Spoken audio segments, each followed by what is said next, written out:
Hi guys, Jason from Trojan Photography here, and today I'm going to talk to you about how to take photos at car shows. During this tutorial, at the bottom of the screen you'll be able to see some footage of me wandering around a car show I went to recently in Sydney, and you can sort of just, while listening to me, watch and see the angles I'm trying to get and the way I approach a car and look at it and shoot some of these things I'm talking to you about now. So enjoy that, and I hope you enjoy this tutorial. So first of all, car shows are really great to sort of get you into automotive photography and stuff. It's not too fast paced like racing photography and all that.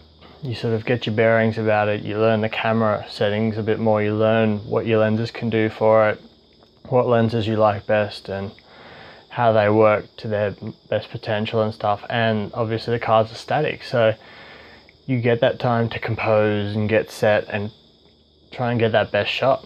So let's get into it. First of all, weather. Obviously most car shows are outside, and another great reason car shows are a good way to get into it. They're generally free to get into, or they're a small like gold coin donation or something for charity and all that, which is great. So most of the times when I go out and shoot car shows, it's usually quite sunny, and that's the way it is, which isn't the best conditions, because at car shows most cars are very shiny and clean, all polished up and stuff, looking nice. A lot of chrome usually, which in sunny conditions is very bright, very glary, and you'll find you'll have very bright blown out highlights and low light dark bits sort of in the shadows in between spokes of the wheels or under the car or in the hood or something. So ideal conditions are obviously overcast, cloudy days are sort of really great for car shows, because you're not going to get such extreme highlights to lowlights. And even if it's raining, you can sort of see here, and I'll have some photos at the end of a car show I did in the rain, you can sort of get some really cool, creative, different perspective shots because you got some water droplets that adds a bit of extra interest. So ideally cloudy conditions, but it is completely possible to shoot in bright sunny days, middle of the day. Obviously not going to get the best shots. The other times are sunrise, sunset. Most car shows don't open till 9 or 10 o'clock, so you usually miss that unless you're in winter, and you might be able to get a bit. Or I like to go at the end of the car show as well, because sometimes they shut past 6 o'clock or something, or some of them are twilight ones. You get a bit of nice sunset in the background.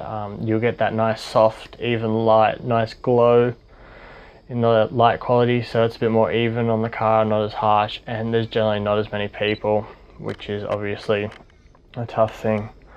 So let's talk about gear first, what gear you use. The great thing about car photography or automotive photography, especially at car shows, it doesn't really matter what gear you have. I'd highly recommend a camera with full manual settings, or at least something where you can change aperture and shutter speed to an extent which is ideal, or exposure compensation like the latest point and shoots have, and Micro Four Thirds and all that.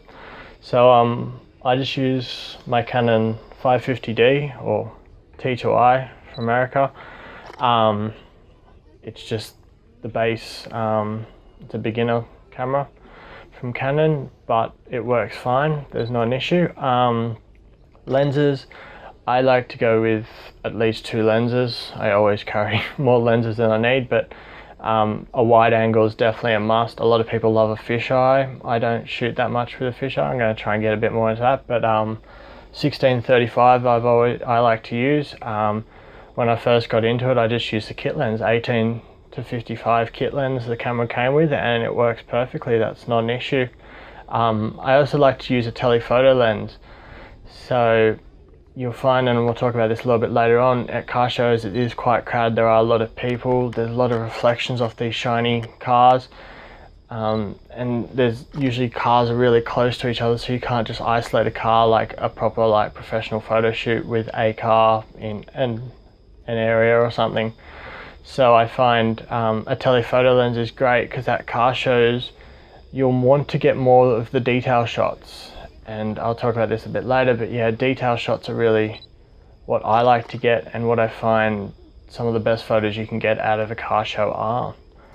So yeah, a nice wide angle lens, fisheye if you want, 10mm on a crop sensor, 16 to 20, 24 even on full frame. They're all great, and realistically you could even go with a 50mm if you really want. And there's definitely advantages of using something like a 50 with a fast aperture, which we'll talk about. So for settings, now depending on the conditions, obviously settings are going to change. I find the one setting you don't have to worry about as much is shutter speed. As long as you keep the shutter speed at something you can hand hold and get a steady shot with, which is the inverse of the focal length. So if I'm using a 16mm lens, I don't want to shoot under 1/15th of a second, or 1/16th to be exact with it, but the camera turns 1/15th. If you're shooting with a 200mm lens, you don't want to shoot under 1/200th of a second, because then you can introduce camera shake. And obviously if you have vibration reduction or optical stabilization, you can shoot a bit lower, but keep an eye on that. I highly recommend shooting in manual. If you're a bit hesitant about it and you're sort of getting into the game of it, I would recommend aperture priority is a great one, and yeah, sort of go from there. Be careful. A lot of the times the cameras are very smart, and nowadays they're getting better and better, but at car shows you'll find you'll get misreadings. So looking at the back of the screen and really looking at the histogram is ideal, because usually it's quite glary off the back of the screen. Looking at the histogram, making sure you're not getting really hard blown out highlights or dark black clipping in the black end is obviously a must, because even if you bring it into something like Lightroom, you're going to struggle to bring that back properly. And talking about Lightroom, I definitely recommend shooting RAW.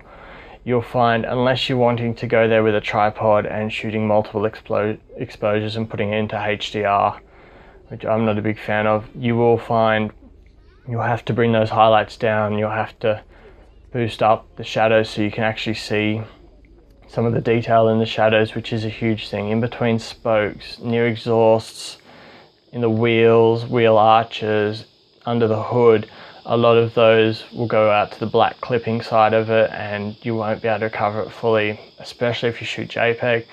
And like I said before, with the chrome, really shiny polished paint jobs and all that, you'll find the sun will bounce off or something will reflect off, and you'll get really blown out highlights. So shooting RAW optimizes that shooting experience and means you can bring it all back down to the visible scale, so you don't have pure whites and pure blacks where you don't want them. You can see a bit of detail in there, so that's ideal. ISO, definitely set as low as you can. You want the nicest, crispest shots. If you've got to bump it up a bit, yeah, sure, that's fine, but try and keep it as low as possible, obviously, for optimal, and your subject's not moving, so as I said before, shutter speed can be a bit lower than you'd shoot, say, people playing sports or something, which is nice. F-stop, the aperture's a vital thing. Now, depending on what you want to shoot, I like to shoot some details and stuff usually, always with cars. If I find something nice with vintage cars or something, it's always good.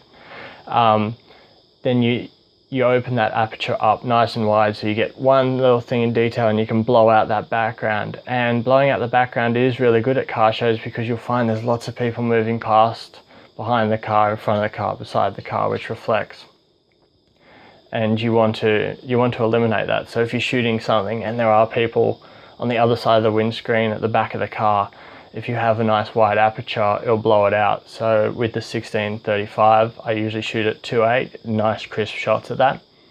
But even with the kit's 18-55 lens, it's still good. I used to shoot with it and I still love those shots I took with it. If you're shooting something like the whole car, when you're using something like 16, you remember the wider the lens is, the more depth you'll have with it anyway. But you will have to stop it down to like f8, f11 if you want to get that whole car in focus. Otherwise you'll get home, put it on the computer, and you realize halfway through the car shot, it'll be blurred out and it's not as nice. So yeah, aperture priority's ideal, unless, like, if you're not comfortable with manual, aperture priority is good. Just be careful. You generally have to underexpose shots a lot, I find, between half to a whole stop. You have to expose sometimes a bit more if there's more chrome or something on the car.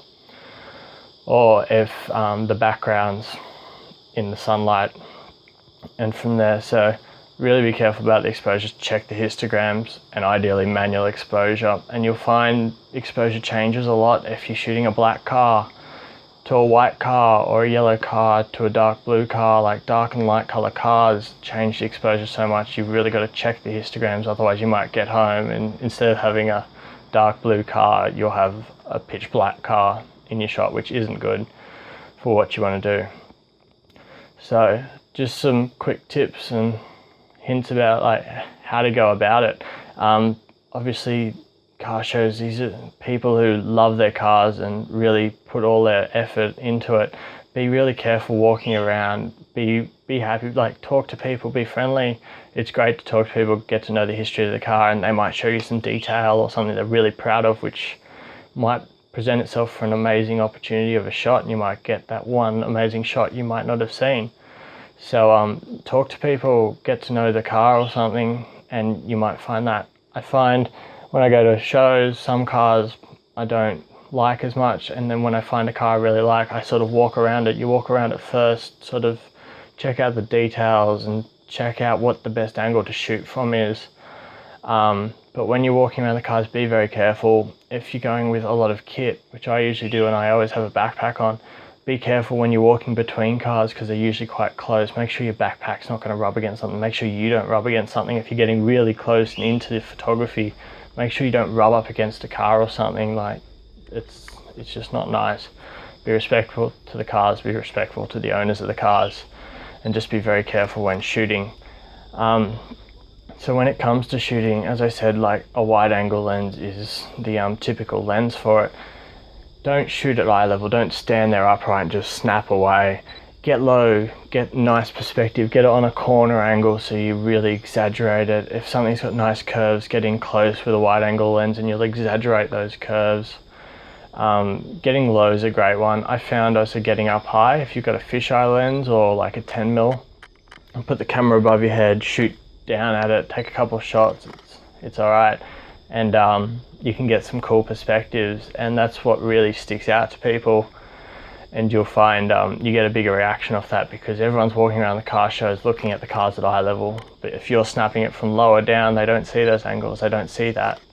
The other thing is to shoot those details and really have something different where people look at the car as a whole and you're taking little snapshots. Like the badges are usually nice, the little at the front, the back.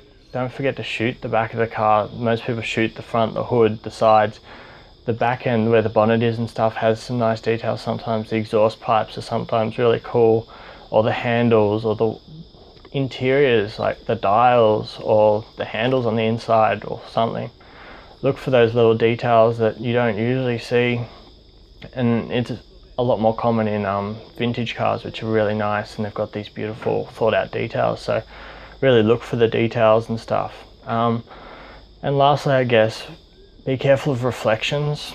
There's obviously lots of people at these car shows and you have to be very patient as a photographer at one of these, because people will walk in front of you, people will walk beside you, and because you're dealing with chrome, really high gloss paints and stuff, everything will reflect. So when you're composing, obviously do the same things you usually would when taking a shot. Check all the edges of the frame, but actually look through the paint almost, and you can see reflections of the paint. If you can see someone in a really bright shirt walking past, it's going to ruin the photo because you might have this lovely red car and someone in a yellow shirt you can sort of see just boldly sticking in that on the paint job. So you're going to have to wait for people to move. The other reason I say shoot details is because usually when you try and get the whole car in, you sort of get the reflection of the whole car next to it, and it might be a nice composition and you might want to take that shot, but a lot of the times it also ruins the shot. So be careful of reflections. Usually, like if there's buildings around, and you're not going to really get rid of all reflections, and at the end of this video I'll show you some of my shots and you'll see a lot of them do still have reflections, but as long as you can sort of focus on that little detail, the reflection sort of fades away and you don't notice it as much, so that's always nice. But yeah, so be careful of reflections. And one last tip, if you're shooting something like chrome, you'll realize when you go to these events, if you're wearing, make sure you wear something quite dark. dark colors don't stick out as much, obviously. And I went to an event recently and yeah, my shirt kept sticking out. So dark colors are good. If you're shooting something like chrome, or you want to shoot a detail but you're getting so close you can see yourself back in the camera on the reflection, get a longer lens on and step back. The further back you are, the less of a reflection that's going to bounce back at you, and you can get those cleaner, nice chrome shots, those detailed paint shots and all that, without having you in the picture, which you obviously definitely don't want.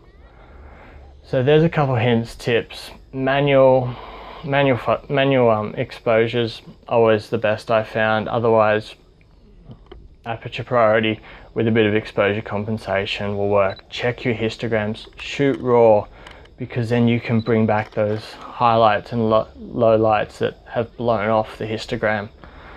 Be careful, really check what you're shooting, and the subject's not moving, it's not going in there anywhere, it's going to be there all day. So really compose yourself, check that frame before you take that shot so you don't get home and you're disappointed because you've got someone in the background you can see in the reflection. So thanks for watching, guys.